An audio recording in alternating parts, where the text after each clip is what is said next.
Бүгінгі сабағымыздың тақырыбы ауырлық күші дегеніміз не? Сабағымызды зерттеуден бастайық. Зерттеу сұрағы денелер қайда құлайды? Зерттеу үшін бізге доп, ернесадан жасаған доп, шарт қажет.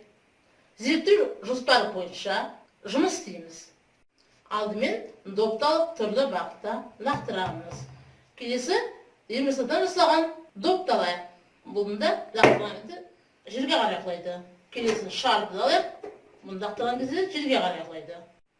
Неліктен әртүрлі бағытта лақтырған доп жерге қарай құлайды.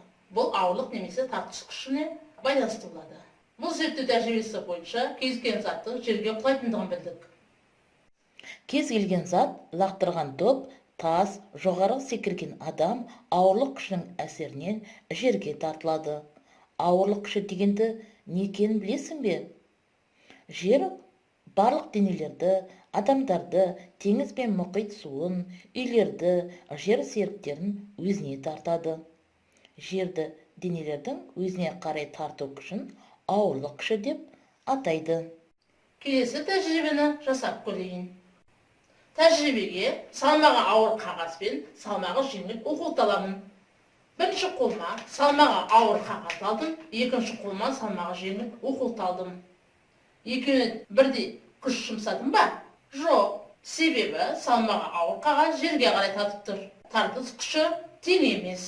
Демек, салмағы ауыр қағаз жерге тартылатындығын білдірді. Енді есіңе сақтап ал. Біз заттарды көтеру арқылы ауырлық күшін жеңіп, заттардың жерге құлауына жол бермейміз. Дене неғұрлым ауыр болған сайын жерге қарай тартылады. Дененің массасы ауыр болған сайын оған әсер ететін ауырлық күші де соғұрлым көп болады.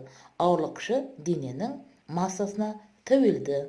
Суретке назар сал. Неліктен партаның үстіндегі заттар құламайды? Оларға қандай күш кедергі келтіреді? Дене орналасқан зат тірек деп аталады. Жер беті, үстелдің беті, адамның алақаны және басқа заттар тірек болуы мүмкін. Тірек үстінде жатқан немесе ілініп тұрған денеге ауырлық күші әсер ете ме? Ауырлық күші қайда бағытталады? Күштер бір-бірімен үнемі өзара әрекеттеседі. Заттар тіректің үстінде жатқанда оларға серпімділік күші әсер етеді.